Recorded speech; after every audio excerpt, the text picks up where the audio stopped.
얼마만입니까? 농구 대잔치. 진짜 저 때는 뭐 실업팀 그리고 또 대학농구 그리고 군인들까지 같이 한 자리에서 볼 수 있는 정말 그야말로 잔치였어요. 예. 저 그걸 보고 있으면 네. 저 당시에 옷, 신발 뭐 이런 것들도 유행을 타가지고 맞아요. 하나씩 다 갖추고 했던 그런 기억도 있어요. 그 군인 팀이 상무였잖아요, 상무. 아, 저는 불사조. 괜시리 거기 응원했어요. 비슷한- 불쌍하잖아. 1983, 84 시즌 때부터 시작이 됐었는데 맨 처음에는 전보 시리즈였어요. 코끼리 모양의 로고가 있었고. 아, 맞아요. 네, 그랬다가 농구 대잔치로 이제 바뀌게 됐었고 1990년대 우리나라 농구 붐을 일으킨 뭐 주역이었죠. 네, 그때는 워낙 국내 스타들도 많았고 또 경기의 수준도 꽤나 높았었고 어. 그 당시를 지배했던 뭐 인기 멤버는 역시나 허재 선수였는데 농구 대통령 아닙니까? 맞아요. 우리나라에서만 잘하는 게 아니네. 외국 나가서도 세계 무대에서 잘했네라고 느꼈던 대회가 1990년 지금 농구 월드컵이라고 불리는 이 세계 선수권 대회였는데 이집트를 상대로 62점을 넣었거든요. 우와. 네? 62점 혼자. 혼자요? 네. 62점을 몰아줘도 못 넣는 선수들이 그냥 99%. 그렇죠. 네, 그래서 국제 무대에서 이런 활약을 하고 그리고 농구 대잔치를 오니 이거는 우리가 볼 수밖에 없는 스타가 된 거고 우리가 지켜볼 수밖에 없는 그런 무대가 된 거죠. 허재 선수가 잘하는 줄 알았는데도 이런 기록이 있었네요. 저는 옛날에 네. 그 농구 대잔치, 그 농구 보고 있으면 대구에서 보고 있지만 뭐 희문 고등학교 이런 거 나는 거예요. 맞아. 왜냐하면 다들 뭐 희문고 출신이다. 출신이고, 예. 그리고 중앙대 뭐 농구 잘하고 뭐 네. 이런 식으로만 기억을 하는 거예요. 그래서 어떤 면에서는 약간 대구에서는 서울의 스포츠를 이렇게 구경하면서 이 위원님은 혹시 네. 우리가 대구에 오셨으니까 이 대구 팬들이 좀 기억할 만한 대구 출신 혹은 대구와 연결되어 있는 당시 농구 스타 이런 게 좀 기억나나요? 전희철, 김병철 두 명이 가장 떠오르지 않을까요? 뭐 농구 대잔치의 최고의 인기 스타였고 사실 그 당시에는 연세대학교는 좀 곱상한 외모 그리고 3점 위주의 농구 그래서 여성분들이 좋아했어요. 네. 고려대학교는 약간 거친 이미지, 야, 빨간색 유니폼, 2점 농구, 그다음에 현주엽, 전희철의 덩크 이래서 저희 같은 남자들이 좋아했거든요. 맞아요. 그래서 전희철, 김병철 그 두 농구 대잔치 스타가 딱 대구로 가서 플레이를 했을 때 대구 경기장에 남자 팬들이 엄청 많았습니다. 약간 오빠 부대의 그 깍 하는 소리랑 남자들이 하는 소리가 이렇게 섞이는 유일한 구장이 거의 대구였어요. 네, 그 정도로 김병철, 전희철 두 분은 인기가 많았습니다. 완벽하게 이때 당시에 대중문화의 하나의 아이콘이었고 네. 그다음에 또 다른 한쪽으로는 이제 그때 당시 중고생들 위주로는 일단 NBA 맞아요. 미국 농구를 음. 그때만 해도 케이블 채널도 없을 때니까요. 그 미군 채널 통해서 한 번씩 보는 그 재미. 그 재미로 부모님들이 그때 당시 굉장한 스트레스를 받았죠. 농구화를 사줘야 돼서. 농구도 안 하면서. 우리는 무조건 농구하죠. 그리고 아마 농구 그때 당시 해본 분들은 다 기억 있으실 거예요. 그 대단한 점프도 하는데 꼭 에어가 잘 터져가지고 에어 터지면 이제 이걸 어떻게 해야 되냐 뭐 이런 이야기들을 하고. 근데 저는 지금 생각해 보니까 그 당시가 우리나라도 인기가 많았고 그다음에 슬램덩크도 인기가 많았고 NBA도 인기가 많았고 네. 그러니까 이제 마이클 조단이 80년대 말부터 히트를 치니까 그 영향으로 약간 전 세계가 붐이 되는 듯한 농구 느낌도 붐? 좀 농구 붐이 되지 않았을까. 그러니까 왜냐하면 농구를 볼 게 많아지고 매니아들이 뭐 관련 작품을 만들어내고 그런 시기에 들어가 있었던 것 같고 저는 어쨌든 다시 보면 약간 좀 그렇지만 마지막 승부가 그 당시에는 최고의 드라마였어요. 94년에 예. 4년 빼놓고. 그 진짜 본방 사수를 하기 위해서 그때는 이런 말도 없었지만 주제가 멜로디가 떠오르는데요, 지금. 한번 해주세요. 너무 재밌게 봤던. 그러니까 왜 그러냐면 그 장동건이 머리 싹 바르고 와가지고 막 노래 부르는 장면이 있거든요. 막 하다 두드러 패고 하는 저게 농구지 그러면서 정말 그 기억이 진짜 오래 남아 있더라고요. 한 드라마가 주는 힘 같은 거를 그 당시에 느꼈어요. 진짜 그때는 뭐 지금 말로 하면 약간 힙한 스포츠였어요. 그때 농구의 니은자도 모르면 약간 대화에서 정말 배제가 되는 느낌? 특히 남학생들 사이에서. 그때는 엄청나게 이 스포츠 브랜드들도 투자를 많이 했습니다. 1년에 한 10개 정도의 3대3 길거리 농구 대회가 열렸을 정도였고 대구가 특히 길거리 농구의 성지였어요.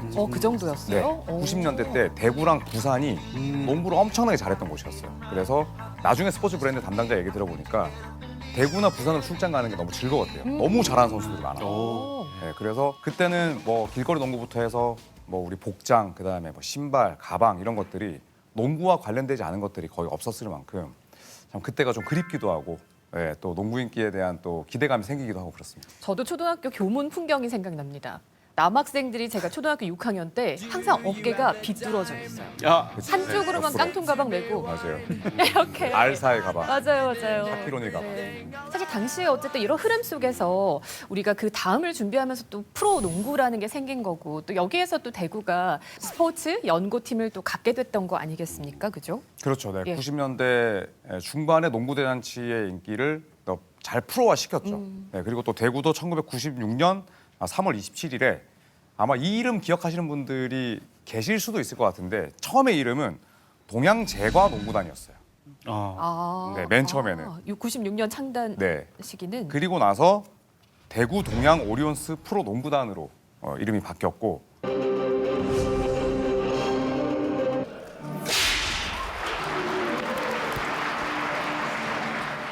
프로축구에서나 볼 수 있었던 응원단 서포턴스가 이 동양 농구팀에 처음으로 생겨서 새바람을 일으키고 있습니다. 우리나라 서포터스 원조는 국가대표 축구팀을 응원하던 붉은 악마고 일본에는 울트라 니폰이라는 서포터스들이 있습니다. 이런 서포터스들이 농구 코트에도 등장해 새로운 바람을 일으키고 있습니다. 농구 코트에서는 찾아볼 수 없었던 서포터스 원조는 동양 오리온스 농구팀의 수호천사입니다. 경기를 모두 이겨 올 시즌 처음으로 5위에 올랐습니다. MBC 뉴스 박성민입니다. 그리고 나서 대구에 딱 농구 팀이 생긴 거죠. 그러면서 김병철, 전희철 위주의 이 선수들을 받아오면서 또 순식간에 인기팀으로 거듭나게 됩니다. 이 팀이 창단한 지가 한 달도 안 돼서 그 당시에 실업농구 코리안 리그라고 있었어요. 뭐 지금으로 치면 약간 뭐 FA컵 같은 그런 느낌인데 거기서 갑자기 우승을 합니다. 정말 거짓말처럼. 그러니까 우승을 하니까 대구에 있는 농구 팬들의 기대감도 커지고 네. 또 김병철, 뭐 전희철 선수를 축으로 KBL 출범 첫 해에 또 4강까지 진출을 하거든요. 그러니까 봄농구의 기쁨도 맛을 봤었는데 굉장히 빠른 시일에 이 대구라는 팀에 정착했고 또 팀의 전력도 또 팀의 뭐 성격도 빠르게 좀 건립이 됐었죠. 탑스타들도 있었고. 예. 김병철 선수가 그 대학농구 시절부터 탑스타였고 이게 어느 정도 인기가 있었냐면은 그 당시에 집배원들이 쌀포대인데 40kg짜리도 아니고 80kg짜리 여기다가 팬레터를 잔뜩 채워가지고 배달을 해야 했다고 합니다. 아니 종이 팬레터가 80kg이 되면 도대체 얼마나 많냐? 이메일이 혁명적인 거예요. 집배원들이 참 고생 많으셨고요. 오. 여기에 김병철 선수하고 전희철 선수까지 합쳐졌으니까 대구 팬들 입장에서는 야 이게 뭔가 된다 그렇게 봤던 기억이 납니다. 흥분하죠. 이게 이제 그때 당시에 조금 전반적인 지역의 배경을 좀 살펴보시면요. 일단 그때 당시 대구를 연고로 하는 프로 스포츠는 삼성 라이온즈밖에 없었습니다. 야구. 축구단도 없었고 네. 겨울도 전무했죠. 그런데 삼성은 잘하지만 우승을 못하는 팀이었어요. 농구단이 창단될 당시만 해도 우승 경험이 없는 통합 우승 빼고는 한국 시리즈를 제패하지 못한 팀이었죠.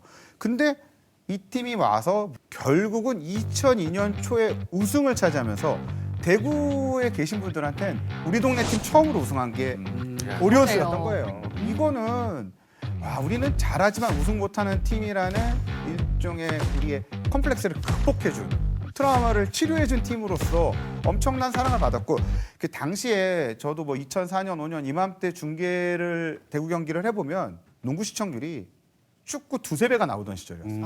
물론 시즌이 다르고 계절이 다르지만 거의 야구에 육박하는 어떤 관심 또 겨울철엔 특히 다른 게 할 게 적다 보니까는 이때 당시 대구에서 농구의 열기는 대단했습니다. 짧은 시간에 그렇게 익숙해진 거잖아요. 그렇게 쉽지 않거든요. 그런 거 보면 정말 대단했던 것 같아요. 그 우승을 했기 때문에 이제 그게 가능했던 게 같은데요. 김승현 선수 그다음에 김병철, 전희철 있었고 또 역대 KBL에서 가장 강렬한 이미지를 남긴 용병으로 꼽히는 힉스가 있었고요. 뭐 이 선수들이 주전 5명이 다 평균 득점이 2자릿수를 넘었던 걸로 기억을 합니다. 평균 득점 2자릿수로 5명을 꾸릴 수 있다면은 우승할 만한 팀이죠. 근데 그때 당시 오리온스가 재밌었던 게 정규리그를 압도적으로 우승을 하고 플레이오프랑 챔피언 결정전 다 최종전까지 또 엄청 짜릿짜릿하게 끌고 가서 막 대구체육관이 매진이 되고 그때 뭐 공식인지 비공식인지는 알 수 없지만 뭐 5천 넘었다, 7천 명 왔다 이런 얘기까지 했는데 지금 대구체육관 보시면 알겠지만 거기 7천 명 못 들어가거든요. 막 서서 본 분도 계시다는 그렇죠. 얘기네요. 근데 대구에서 농구 좋아하는 분 중에 그때 당시 챔피언 결정전을 안 본 분이 없는데 제가 그 비율로 따져보면 한 3만 명 가셨다는 얘기인데 그러니까 자기가 본 건지 TV로 본 건지 없이 그때는 이게 어찌 보면은 이 지역에는 최고의 화두를 만들었던 것 같습니다. 근데 이제 김성현 선수가 예. 신인왕하고 MVP를 동시에 탄 선수잖아요. 김승현 근데, 선수. 네, 우리나라 유현진이 야구에서 그렇게 했고 배구에서 김연경 선수 그렇게 했고 그러니까 초특급 슈퍼스타가 들어와서 그 팀을 우승으로 이끌어 가니까 이거는 막 그때 드래프트 3순위인가 그랬습니다. 김승현 선수가. 물론 농구 센스는 어마어마하지만 뭐 보신 분들 알겠지만 키가 작습니다. 주류라는 연세대, 고려대 혹은 강호라는 중앙대 뭐 아니면 다코스라는 경희대 아니었습니다. 동국대 출신이에요. 픽을 하기가 뭐 약간은 모험 같은 느낌이 있었죠. 이런 무리수를 두면 될까 했는데 대박이네요. 그것들이 대박이 나니까는 팬들은 짜릿짜릿한 거죠. 드라마가 있었네.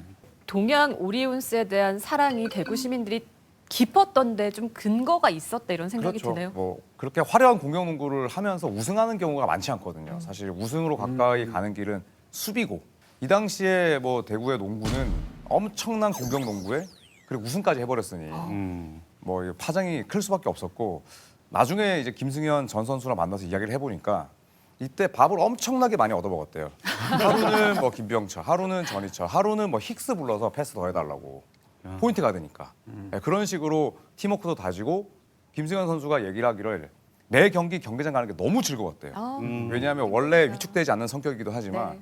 패스 뿌릴 곳이 많으니까 그런데 또 팀은 이기고 예. 관중은 꽉 차고 네, 가장 본인의 농구 생애에서 즐거웠던 때라고 합니다. 팬들도 지금 막 꽉꽉 들어차는 거죠. 그때는 좀 인터넷 예매도 아직 어렵던 시절 아니겠습니까? 표 구하려고 체육관 앞에 줄 서가지고 밤새고 그래도 얼마나 즐거울까요? 기대되고. 밤을 샜는데도 표 못 구하는 사람들도 막 잔뜩 있고 그랬다고 그래요. 맞아요. 그게 뉴스에도 자료 화면으로 쓰이기도 했었고 또 2002년에 뭐 월드컵도 있었고 또 삼성 라이온즈 야구팀 우승도 있었지만 대구 동양의 우승이 먼저였거든요. 왜냐하면 2001, 2002 시즌이니까 2002년 봄에 우승한 거잖아요. 네, 그러다 보니까 뭐 대구에 있는 스포츠 팬들이 다 일어난 거죠. 그리고 가을에 삼성 라이온즈가 우승하고 그 사이에 월드컵. 월드컵이 있었고. 맞아요. 그러니까 2002년은 뭐 대구의 스포츠 팬들한테는 최고의 한 해였고 또 이게 야구와 농구가 동시에 같은 연고지 우승의 최초 사례라고 합니다. 그 이후에도 이게 좀 깨지기 어려운 기록은 아닌가요? 깨지기 쉽지 않죠. 일단은 네. 스포츠팀을 가지고 있어야지 이게 또 맞아요. 가능한 기록이기도 미국을 하고. 봐도 뭐 NBA와 MLB가 동시에 우승한 것도 잘 없습니다. 뭐 2020년에 LA 다저스랑 뭐 레이커스 이 정도가 기억이 나는데 그 정도로 동시에 야구와 농구가 우승하는 거는 아주 어려운 일이죠. 자, 이랬던 대구에서 정말 믿을 수 없는 일이 발생합니다. 대구 팬들이 간밤에 농구팀을 잃어버리게 되는 거죠.